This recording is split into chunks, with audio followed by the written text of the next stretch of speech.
Good evening. Welcome to the latest recording from Last Bell Boxing. Tonight we're joined by what can only be described as a legend of the sport, Roberto Diaz. Good evening, Roberto. Good evening, Carl. Hi, Andy. How are you, pal? Very good, thank you. And then I guess we need to talk about the B side of the operation, Ander. Good evening, Ander. Good evening. How are you, Roberto? I'm good, pal. Good. Thank you guys for having me. It's a pleasure. I'm looking forward to some good talk, some good boxing. The pleasure's all ours, Roberto, honestly. So moving on to, obviously you've not been on for a while, so quite a bit to cover. First bit I'd like to talk about is your Thursday night shows that you're currently doing. Obviously, your next one's on October the 20th, Floyd Schofield.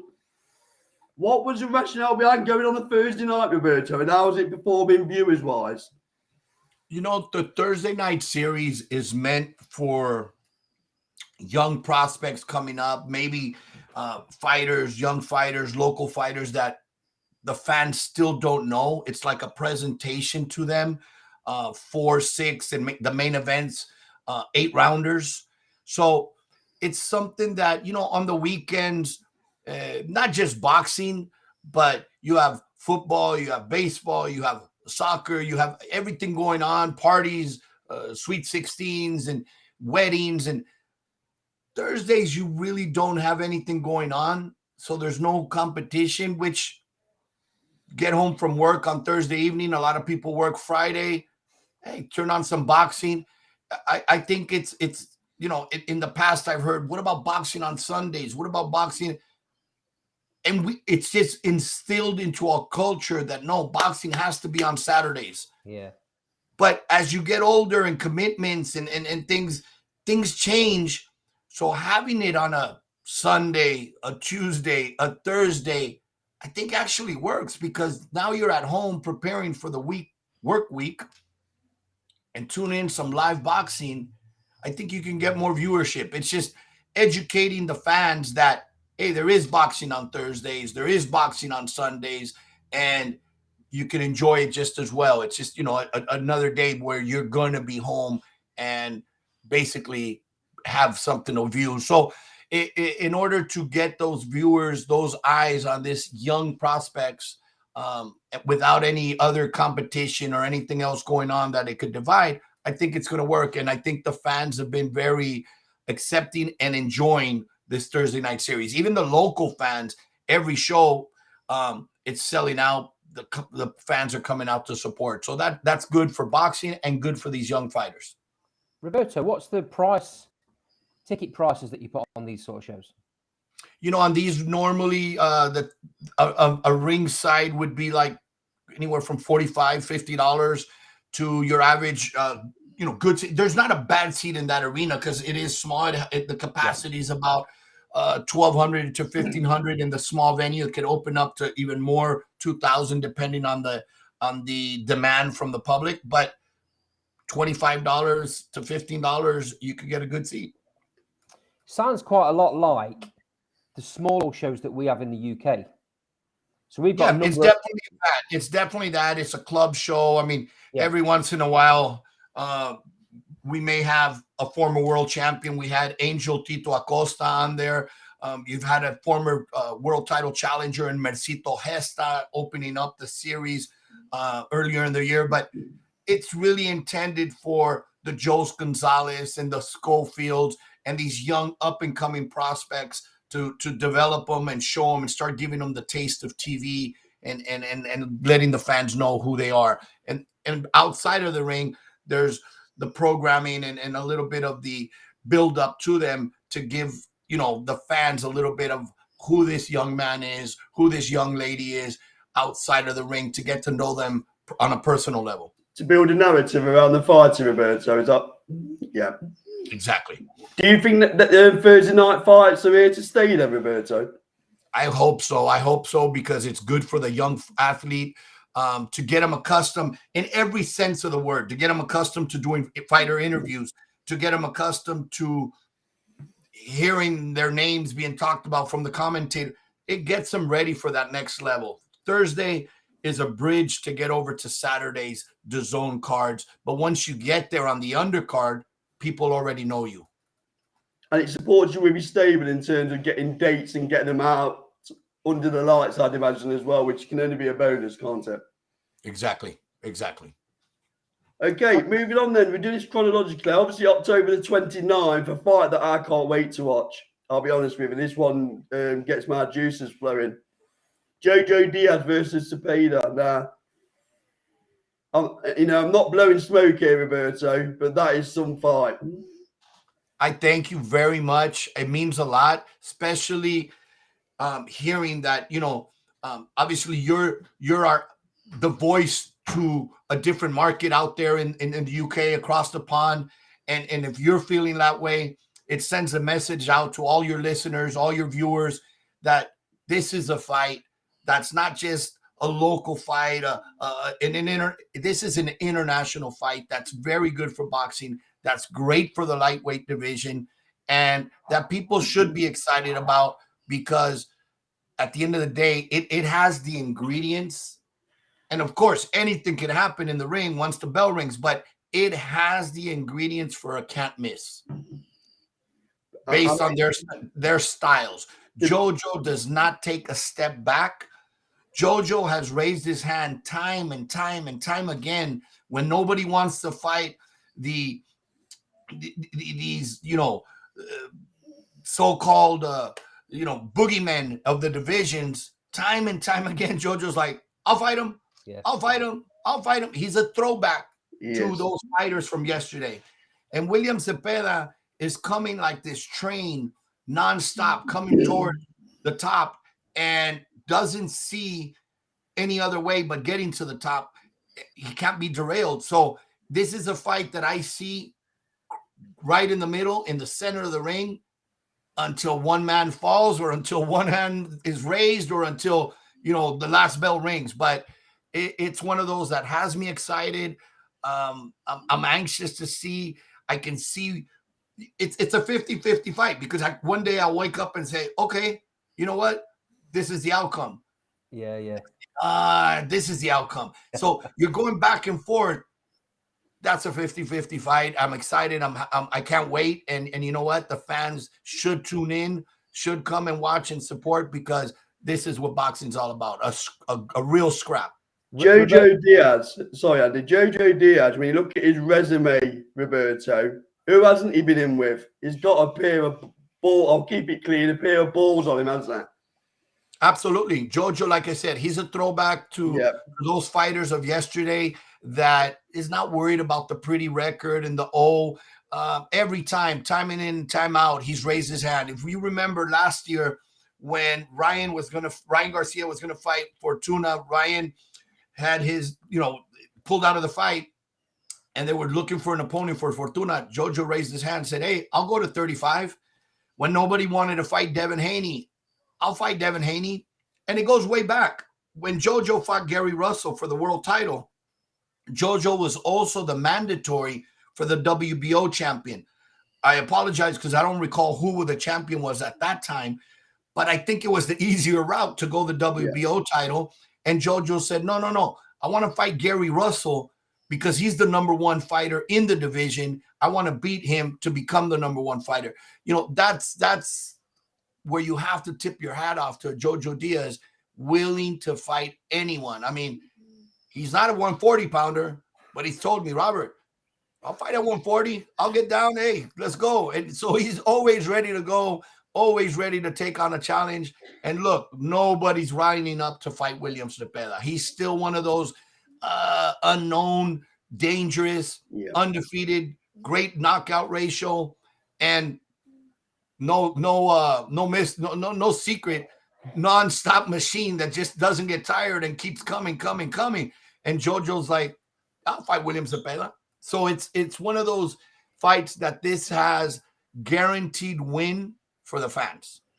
Roberto, I have to say, this is really refreshing, because over in the UK, me and Cod, we do the live show on the Thursdays, and we talk about cards up and coming, and we talk about certain divisions. There's certain divisions in the UK that have got 5 or 6 world-class fighters, light heavyweight being the main one. These promoters won't put these fighters in with each other, especially if they're from the same stable. It just doesn't happen. So complete credit to you for doing what you're doing. Like if Jojo Diaz doesn't have to prove anything to anybody, he could take 5 or 6 easy fights and still be seen as world level. And you've got Zepeda's coming through like a steam train. For you to make this fight, hats off to you, my friend. Thank you, Andy. I really appreciate that. I got to give credit to the fighters because without them, I mean, you could come up with all these ideas, but these two teams, when it was brought to their attention, it was like, boom, let's do it. I'll tell you, I see the what you're saying is a lot of the promoters, a lot of the managers, they don't want to take the risk because they don't want to take the risk of losing and then forfeiting that payday or that big shot. You know, they've been investing and investing and investing. They want the payoff.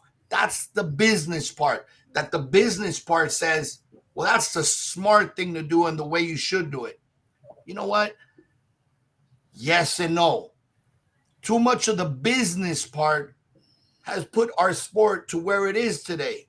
Too much business and not enough of the big fights happening when they should.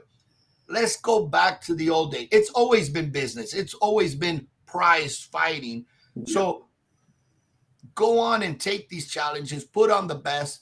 When the best fight the best, the fans have you get the fans' attention. And we have to understand that the zero looks pretty on paper, but the fans don't care about the zero. At the end of the day, if you have a great fighter that's putting on great performances and comes up short here and there, the fans are still going to support him over the guy that's going to take the safe route and be zero, never lose, but always taking the fights that you know what the outcome is before they step into the ring. But it has been noticed on this side of the pond, Roberto, because I'm hearing more and more on our live shows that people are enjoying Golden Boy content by the zone. Thank you so much. That means so much. You know, at times I hear comments, I read comments, and please let everybody that's listening know that it does not go unnoticed. And that's what really motivates one to keep doing this, you know, because even from a while back, it's always been a reputation. Oh, Golden Boy doesn't baby their fighters, and Golden Boy matches them tough. If you want to be taken care of or babied, don't go sign with Gold. You know what? I love that reputation because at the end of the day, what I get, my support is our owner, our boss, Oscar De La Hoya, fought everybody. So he doesn't believe in babying. It's a progress. Yep. You come in at 17, 18 years old, 19 years old, that building process, they can't be all wars. But then it gets to a point in your career where you signed up to become a fighter, a world champion. You knew you were coming in to fight. So now it's time to fight. I think sorry, Andy, I've got a little bit of a running joke with your social media officer, by the way, as well, Roberto, regarding can you recommend some strong coffee because it's always 3 or 4 in the morning. So I'll give him props. He's good at bantering your social media officer. So all props to our team, Jess Rosales. You're doing a great job, and everybody involved. Thank you. Just going back to losing Neo.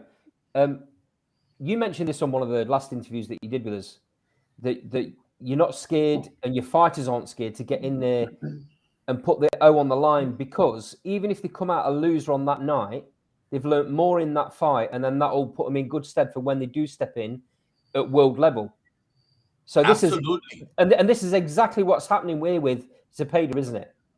Absolutely. Look, if Zepeda, let's go over that scenario. If Zepeda comes in, and let's say we keep building them with unknown opponents that they might have a great record, but nobody knows them outside of the true diehard boxing fans.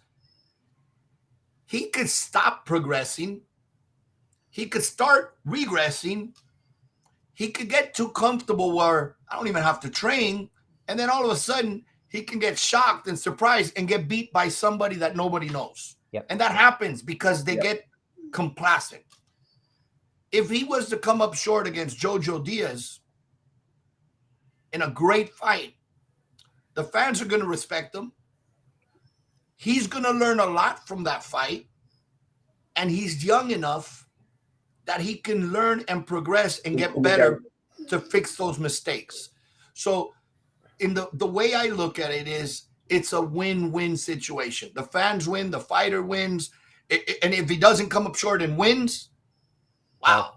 That's just like, wow. Now you have a young, strong, undefeated, big player in the division. So to me, these type of matches excite me.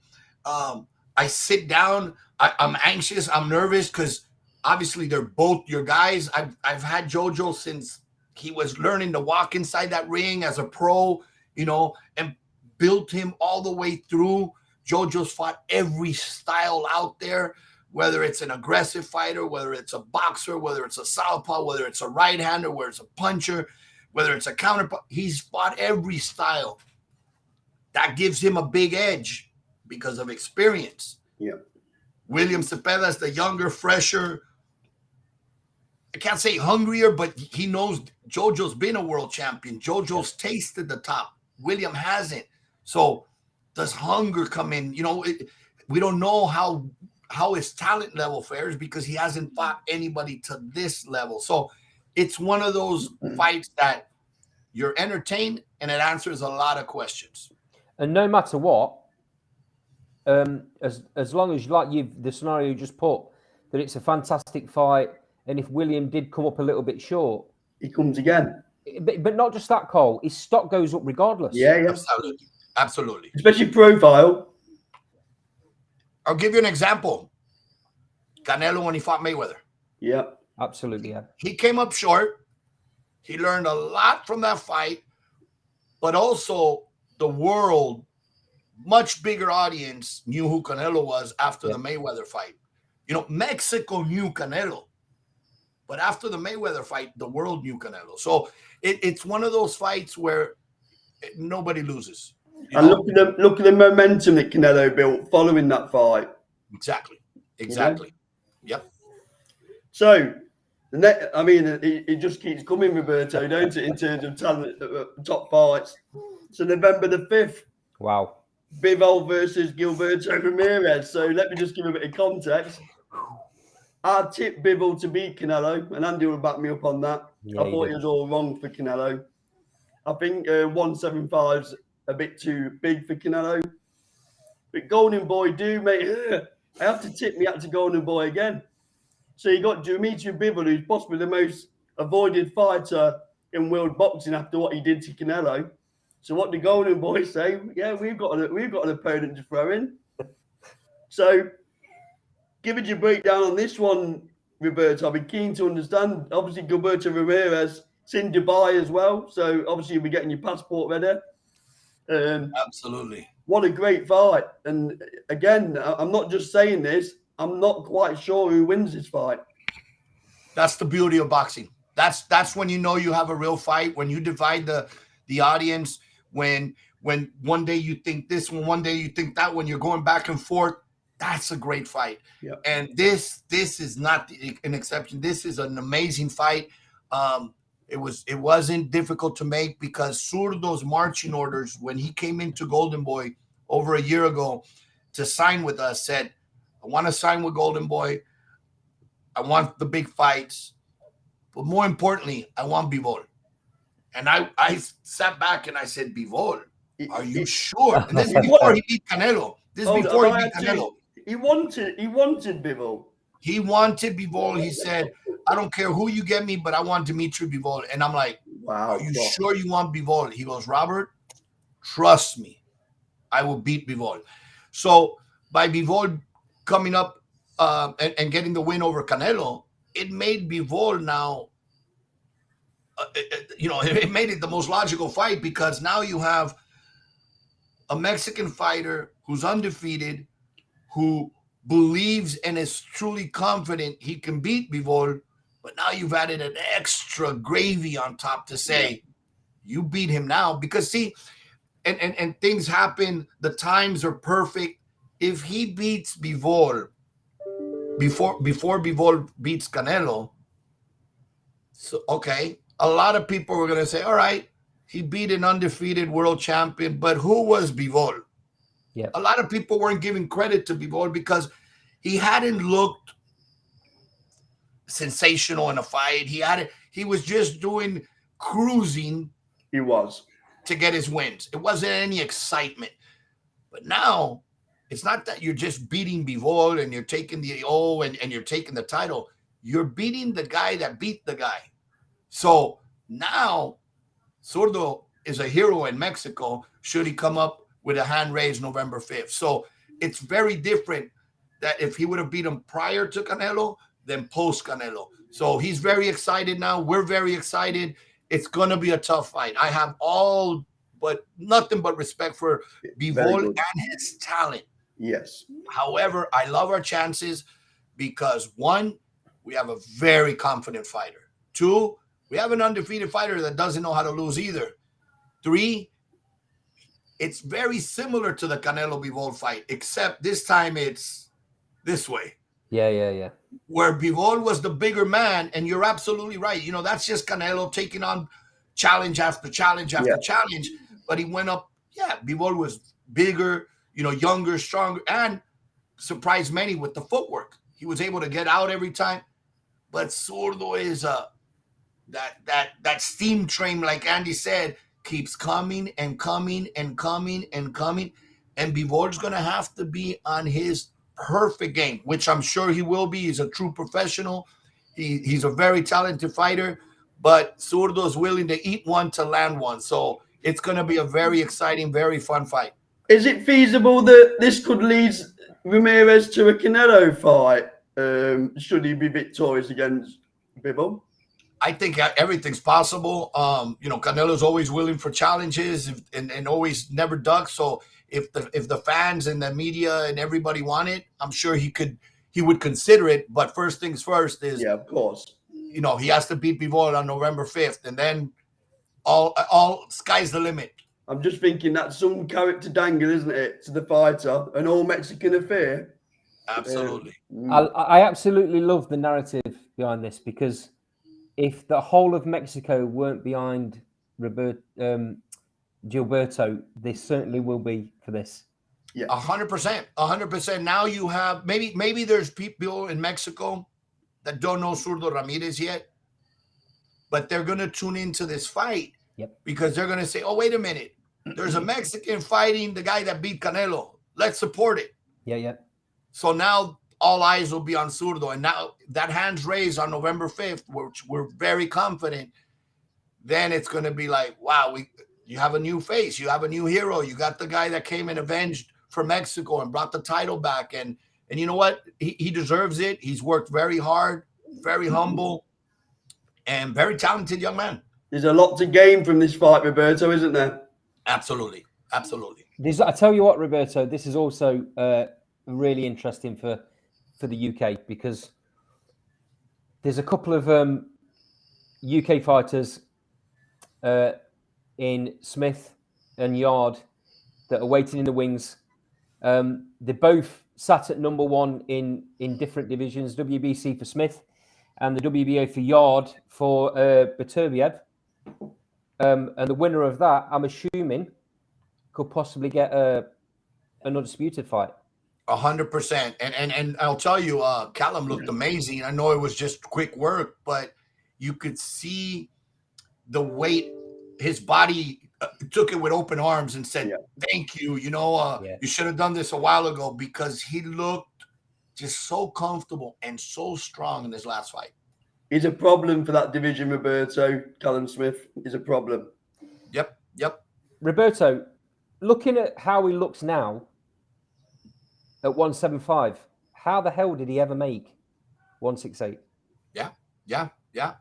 That's what the fans need to understand sometimes. So easy to criticize, or he didn't look so good. Sometimes they're killing themselves to make that weight, and they don't recover enough to be 100%. And they're professional by making the weight, by going with the program, it's a good example is, and this is the opposite of making the weight, is Saddam Ali when he won the world title from Miguel Cotto, people said he should have gone back down to 147 because 54 wasn't his weight. I agree, 54 wasn't his weight, and we saw that with Jaime Munguia. However, how do you tell the champion to say you finally won a world title, vacate it, go back to another division? You get paid based on defense, not against, okay, let's go challenge for a new title somewhere else. So you finally made it and say, okay, let me give it up so I can go back to a natural weight where I can feel more comfortable and make less money. No, you say, you know what? I won the title against a legend. Let me go ahead and make some money now. So in the sense of these guys like making 68, I'm a world champion at 68. I want to taste the benefits of finally winning the world title. Let me defend one time. One time turns into 2 times. And then, it keeps going. But you're depleting. His body looks so much better, and you could see it in the ring. I agree there, Roberto, because if I'm at 168 and the Canelo fight comes knocking like it did for Callum Smith, you're going to take it, aren't you? Absolutely. That's the biggest payday and the biggest opportunity. And at the time, he's undefeated. So mentally, he's thinking, I'm the bigger man. I can't lose.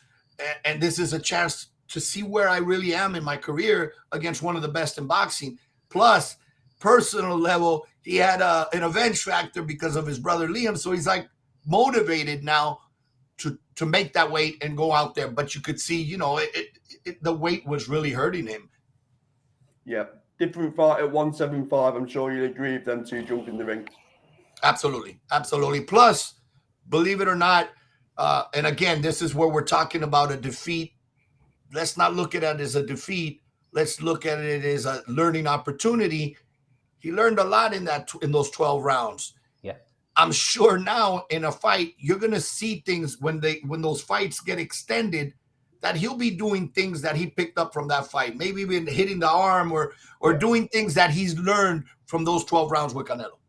Yeah. And moving on then, Roberto, to Ryan Garcia. So obviously we've seen a lot of the toing and throwings between Ryan and Gervonta Davis, where we're exchanging necklaces in nightclubs and whatever they're up to. How realistic is that fight to take place? Are we seeing a little bit of a PR exercise before they jump in the ring to talk candidly for a minute? I think that fight is something that both fighters want. I think that fight is boxing wants. I think boxing needs, and it's a fun. This is when they should be doing it at this age, not when they're 30s. And again, nobody loses here. You could only learn and get better. I think Eric's really Eric and Oscar have been back and forth in conversations with the other side, and hopefully we can get something soon to announce to the world. But I'm confident that sooner or later they will step in the ring and we'll see, an amazing fight. It's a massive fight. That is a global fight, like you've said, isn't it? Massive fight, that one. Absolutely. You got two of the best young talents in the division. And again, both when they're undefeated, both have the mentality that they can't be beat by the other side. So it's a fun fight. It's a great fight, and it's going to be an amazing event if it does happen. Roberto, there's still people, maybe more in the UK than in the US, that have still got question marks against Ryan Garcia. I don't understand what else he's got to do to prove that he's at that level. Andy, that's boxing. That's boxing, though. There's still people that question Canelo Alvarez. There's still people that question, until you retire, people are still going to question. And even after you retire, people, but he didn't fight this guy. He didn't fight that. You could have fought everybody. And people still question. But that's boxing. Any other sport, you don't see it as much. I've always told Ryan that, hey, you can't please everybody. You just got to focus and do your thing. And you know what? He's doing a great job for as young as he is and who he's fought. And he's done what he's supposed to with what he's had in front of him. Let's just say he goes in there and knocks out Gervonta. People are going to say after, yeah, but who had Davis fought? Really? Yeah. So it's just part of boxing. We have to accept it. It is what it is, and just keep doing your thing, because it comes to a point where you make the doubters believers, and that's more of a beauty, because when you confirm to your believers that, hey, everything you've always thought, it's confirmed, okay, you always had their support. But when you make your doubters believers and have them join your team, then that's a beauty. I would say, Roberto, there's a lot of envy in the boxing world regarding Ryan because of the social media platform that he's built. I have to say, I think he's set a blueprint in terms of how to build a profile on social media. I think he's done a brilliant job. I think instead of having, and that's just boxing, that's just our nature there. Remember, it's not a team sport, even though you have a corner, you have a trainer, you have your team. It's an individual sport. So there is going to be a lot of jealousy and hate because of that. But no, they should learn and say, okay, maybe I don't have to copy. I don't have to be in a split image, but maybe I could learn a little bit and thank him for showing me, opening that door. Because look, if we go back, and that's just been boxing for generations. Yeah. Let's go back to what is not your common in boxing.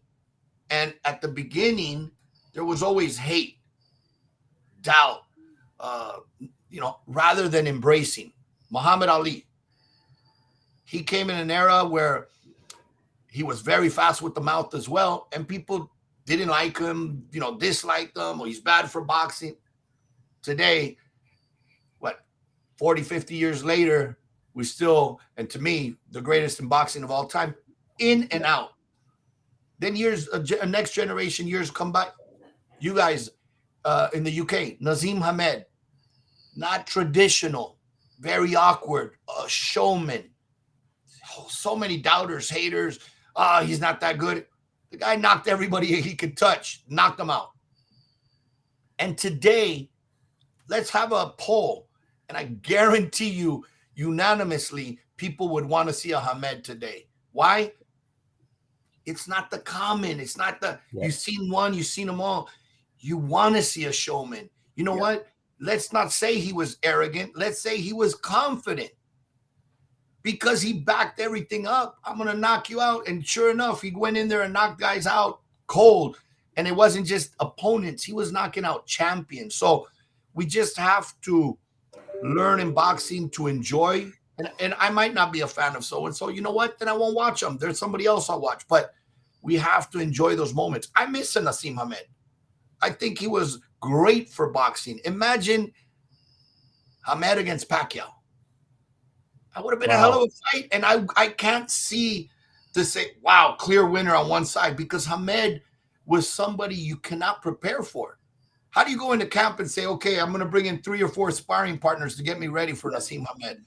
Chris Eubank, senior. I mean, this is a fighter who was a showman, simply the best, and very different than what we see. Dressy, classy. This is, he seemed like from a fighter from the Sugar Ray Robinson era, from the Joe Louis era, a cutback from that past. So we have to learn to accept and enjoy that moment.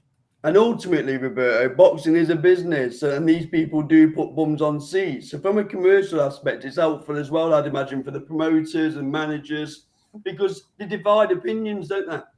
Absolutely. Absolutely. I told Ryan once, you're going to have those that love you. They're going to have those that hate you. But as long as they buy seats to watch you, it's a win-win for you.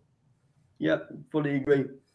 So we mentioned Eubank Senior, so I think that's a good time to bring you on to the Eubank Junior scenario with Conor Benn.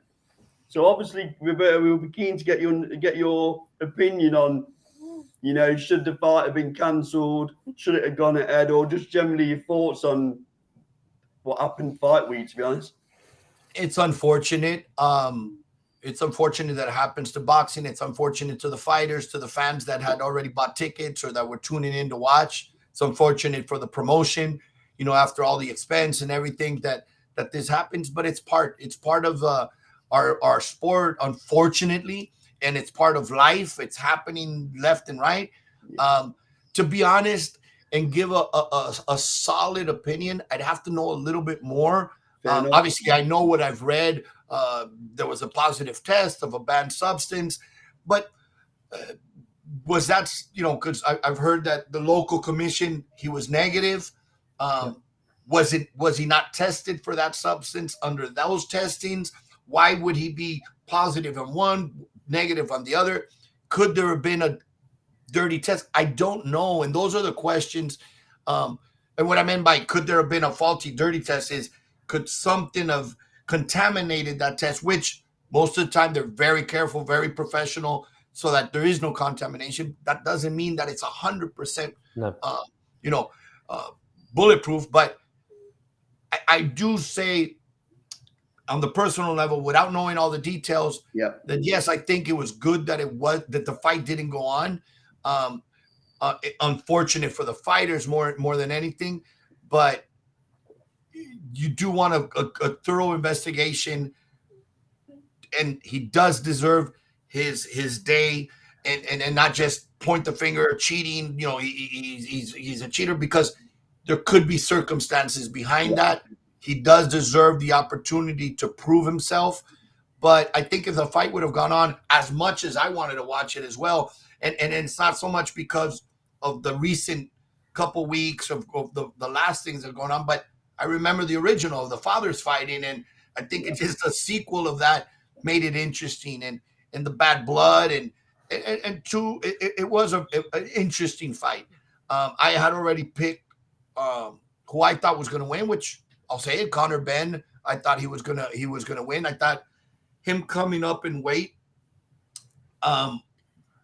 he was going to come up stronger, where Eubanks, who had never made that weight, might have not 2 or 3 pounds. Yeah, I can make it. I'll cut here, I'll cut there. But it's that last pound.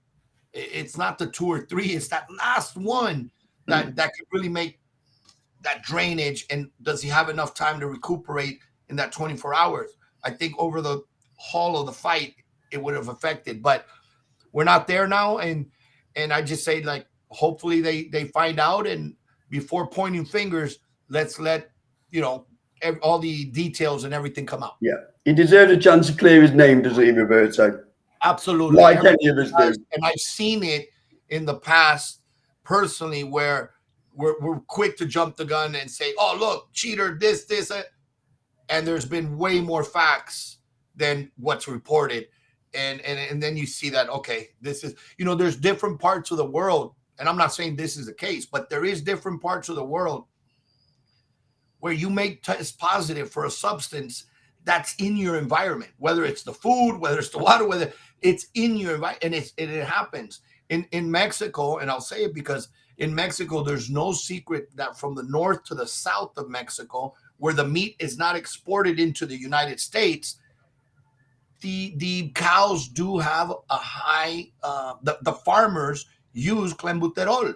Why? It grows your cow faster, and you could sell it for more pounds. So from the center of Mexico, from the mid of Mexico to the south, which that's the meat that's not exported, that's where it's done. Now, from the northern part of Mexico, and that meat's exported into the U.S., they know better, because now it's an international problem if somebody gets contaminated or gets sick because of something being injected illegally. Roberto, out of interest, what sort of waves did this news make in the States?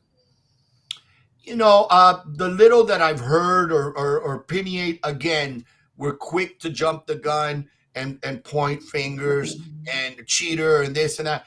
And look, Conor's a young man that has a physique that looks incredible. So it makes it easy for these doubters or accusers to say, look, I knew it. Everybody is that Monday Night Football we call quarterback, the next, to say, oh, I knew it. Look, you could tell by his physique. No, there's physiques that are just naturally gifted, and you could eat all the hamburgers and tacos and you just don't grow an inch of fat. Or you could have a physique where you're working out every day and training and cutting, and even the air that passes by gives you a couple inches. Yeah. And that's me. That's me.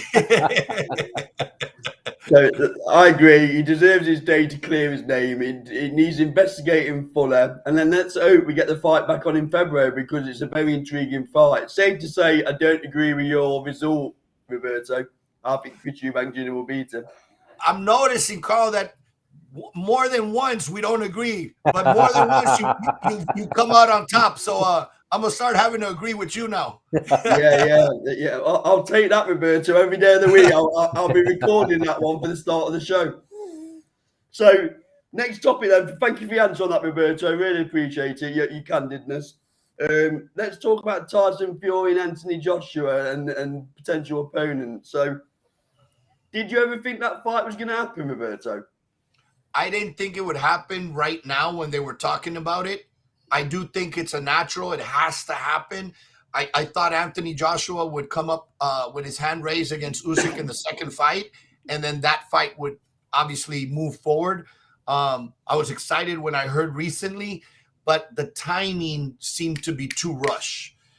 For when they started talking about back and forth and the negotiating, this fight's supposed to happen within 2 months. They're going to need closer to 6 months to really, really, really. I mean, not that it needs a lot of promotion. That fight will sell out within 24 hours.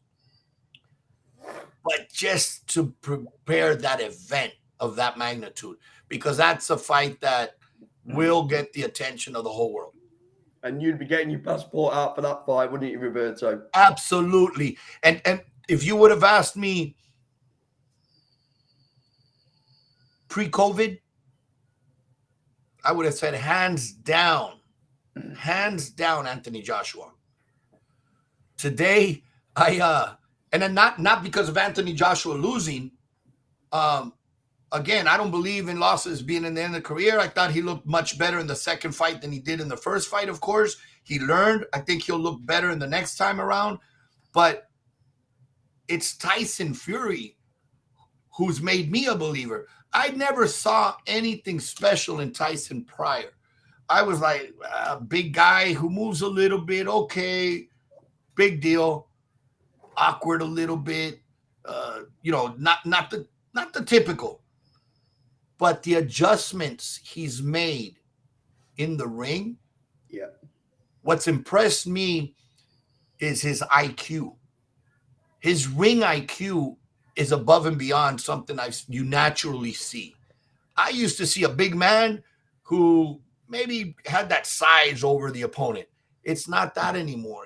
I'm seeing ring IQ. And what I mean by that is we saw different versions of the same fighter against Deontay Wilder. You saw a fighter who took away the right hand and made Deontay look, this guy only has a right hand. How much better can he be in the next fight if you already took away that right hand? What else can you do to improve that? And all of a sudden he turns around and becomes the aggressor and cuts the distance and takes it to Deontay. So you've seen two different versions of the same fighter against the same fighter. That really impressed me. So this is a guy that I have all the respect for because of his ring IQ. You can never count him out. We've seen his chin. Deontay Wilder has the best right hand in boxing. Gets dropped, but he gets up like nothing, shakes it off, and then goes back into the aggressive mode. So right now, I'd have to favor Tyson Fury, even though I'm a big fan of Joshua. But it's a fight that I'd love to see, and I think boxing really needs. And you know what? We eventually, I think we will see it because it's too big of a fight. Yeah. Roberto, that fight's obviously not happening now. If you was matchmaking for Anthony Joshua, what would you do with him right now? It's a good question.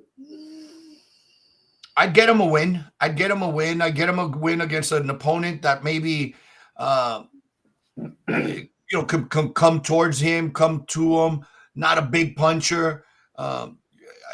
Sorry, because I can't just think of a name right now, but I'd get him a win just because, look, Joshua has proven something that regardless of a loss, when the talk started about him fighting Tyson Fury, right away, everybody was excited. So people, and it goes back to what we were talking earlier, they don't write you off. On the contrary, they support you, especially UK fans are very good to support their guys, win, lose, or draw. They'll stand behind their man. And Come on, Roberto, come on, say it. We're the best in the world, aren't we? The British. Absolutely. I've said it. Look, with Ricky Hatton, I saw something in the UK fans that it's like they'll stand behind their team. They'll stand behind their fighter. Win, lose, or draw. They are a great soldiers. So in this case with Anthony, get him a win. Take this opportunity to get that back on that winning track for this more than anything, for his self-belief. Not that he needs, but just for his confidence, especially going into next year where there could be fights against Deontay Wilder. There could be fights against obviously Tyson Fury. There could be these. He's now at the level, of course, where every fight's going to be a big fight. Yeah. So take that in between, stay busy, tune up, practice some new things in there, and then get ready for the big fights next year. Now, there's rumours in the UK, Roberto, that they might well take Joshua on a bit of a world tour. Obviously, DAZN are opening coverage in new territories like Australia and such like. So that could be a possibility, couldn't it? He goes have a few fights overseas, pressures off him a little bit, and then come back to the UK for a big fight. Absolutely. I mean, Anthony Joshua in his short period career-wise has fought in the States, has fought in Saudi, has fought in the UK. I think he's shown that, look, he is a world champion fighting for the world. And look, why not go out to venture out to other countries? Maybe, I don't know, Australia, like you said, Africa, Japan, fight where these stages to keep growing his brand and his exposure. And I think that's great for boxing. And the last one I've got question-wise is Joe Joyce. Is he the new boogeyman of the heavyweight division, Roberto, after that latest win against Parker? I don't see people queuing up to fight him. It was very impressive win.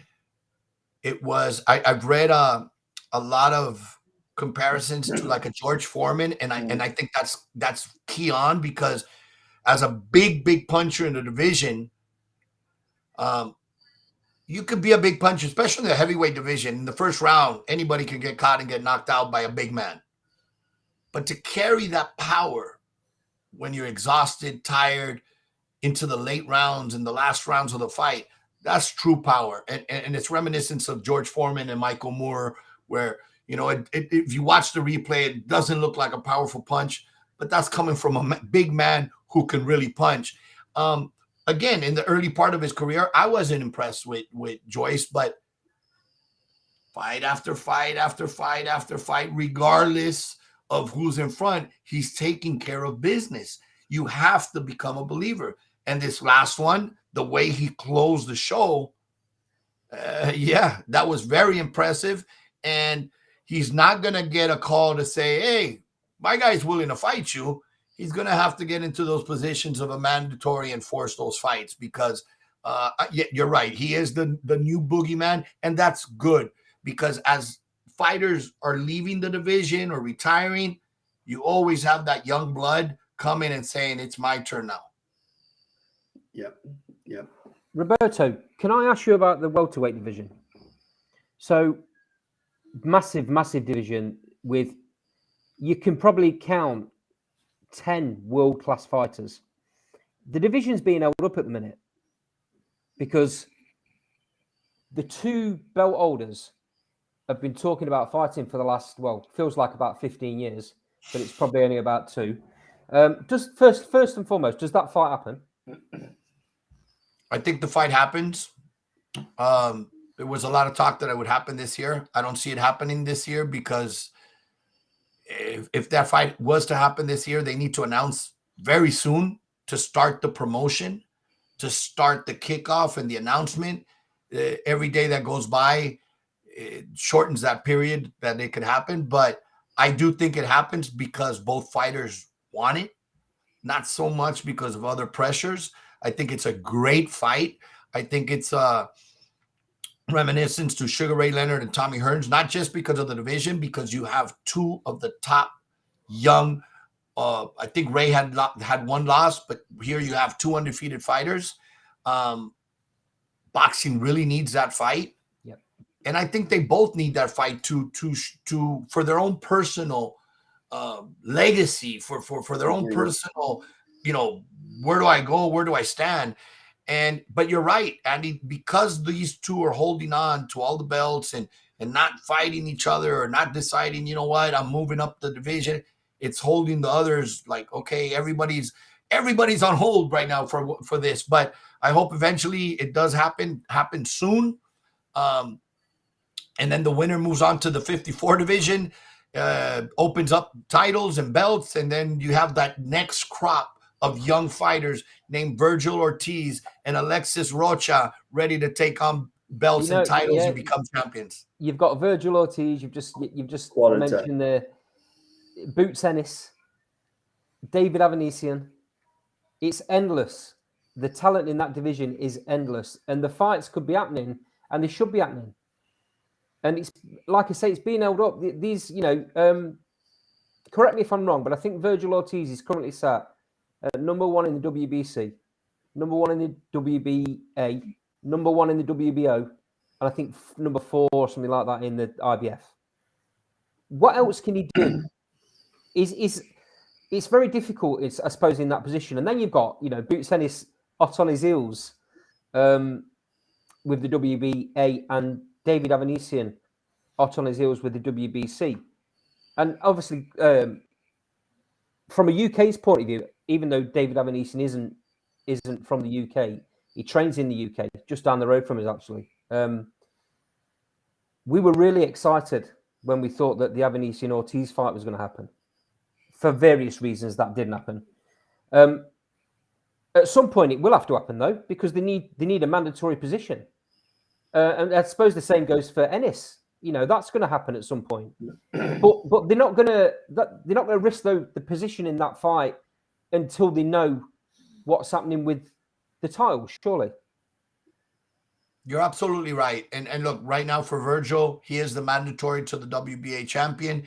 His next fight could possibly well be against the WBA champion.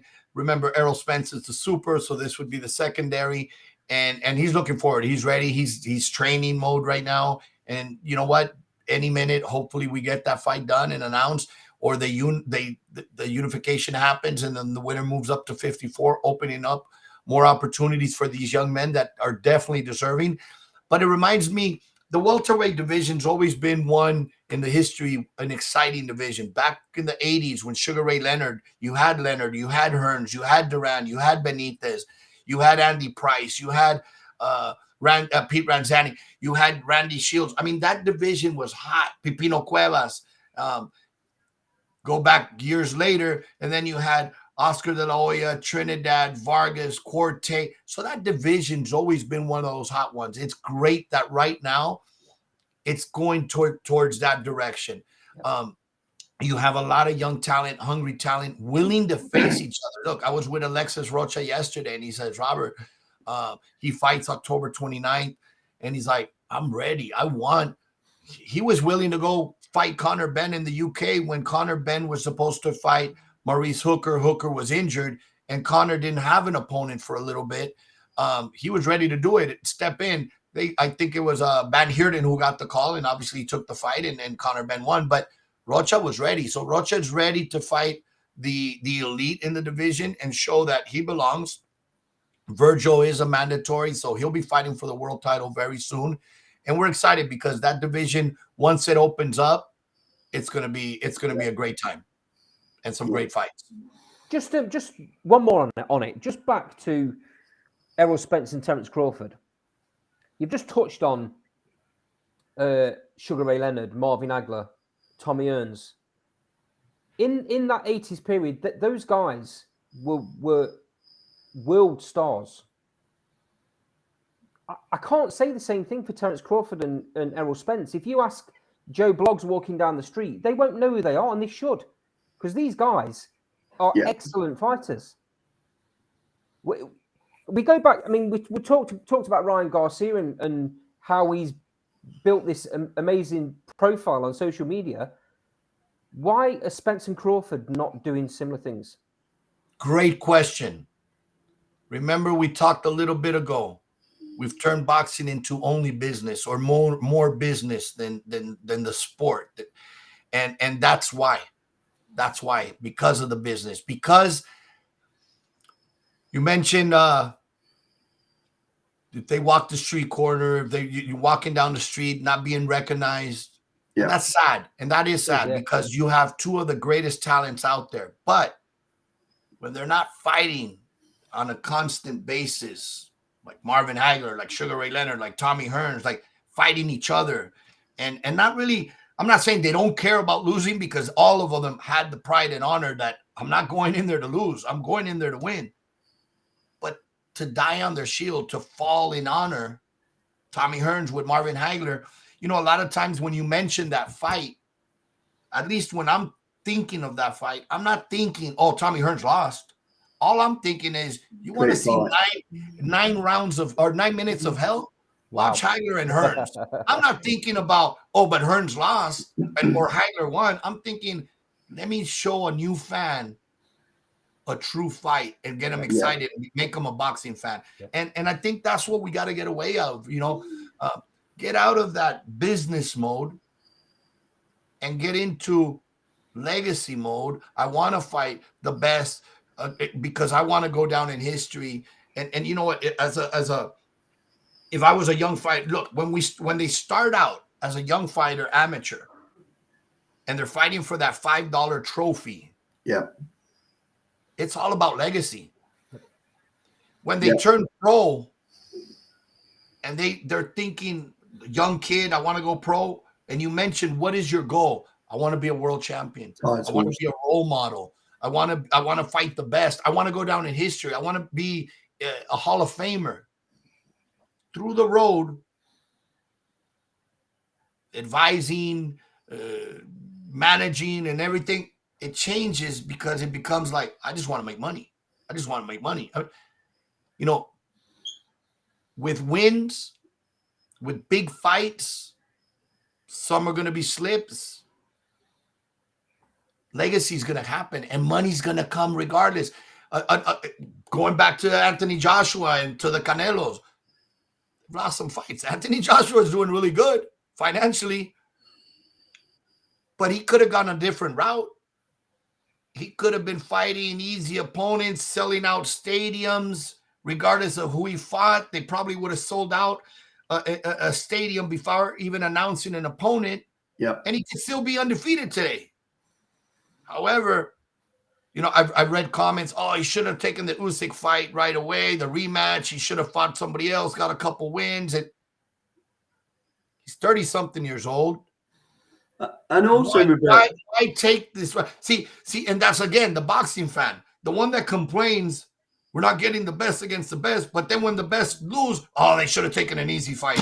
You can't have it both ways. And he wanted his belts back, which is understandable. Why would he not take it, And it had worked the first time. Why is it good? Why is he going to think it's not going to work the second time? Yeah. You take those challenges. You could sleep well at night and say, look, I didn't duck anybody. I fought everybody. And you could retire happily when the time comes.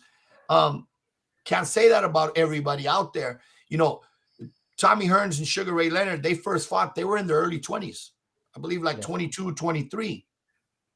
Terrence and Earl are going to be in their early 30s. In the mid 30s by the time they fight.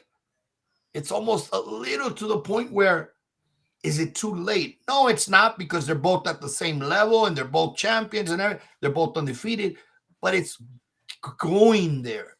And it's like, no, this is a young man's sport. They could have probably done 3 times by the time they do one. And there is examples where it does work, not on the same level as the Kings, but I think about DeGale versus Groves. They fought very early on in their career. It didn't do them any harm, did it? They both went on to win world titles, and they stopped grew. So we make that point again about the stop growing. You get long in the tooth, as you say over there, with these experience. You learn things. The loss does not end a career. It actually gives you, like a lot of fighters have said, I learned more in my loss than in all my victories. So then it's good. If you learn, then it's good, as long as it doesn't repeat itself. That whatever the lesson was, it to get up and run an extra mile. Okay, make sure you continue doing that, because if you fall back to what brought you the loss, then it wasn't a learn. It wasn't profitable, beneficial. Yeah. Yeah. Well, Roberto, we've come up to the hour mark. So is there anything you'd like to say before we bring the video to a close? Thank you very much again for your time. I just want to thank you both, as always. To all our listeners, thank you so much for staying up this late or listening in. And look forward to the next one and enjoy. Remember, October 20th, October 29th, and November 5th, bringing that title back to Mazatlan. Roberto, again, thank you for joining Last Bell Boxing, and we'll see you back on the channel soon. Okay, take care of yourself, young man. Thanks, pals. Take care. Peace. Thanks a lot, Roberto.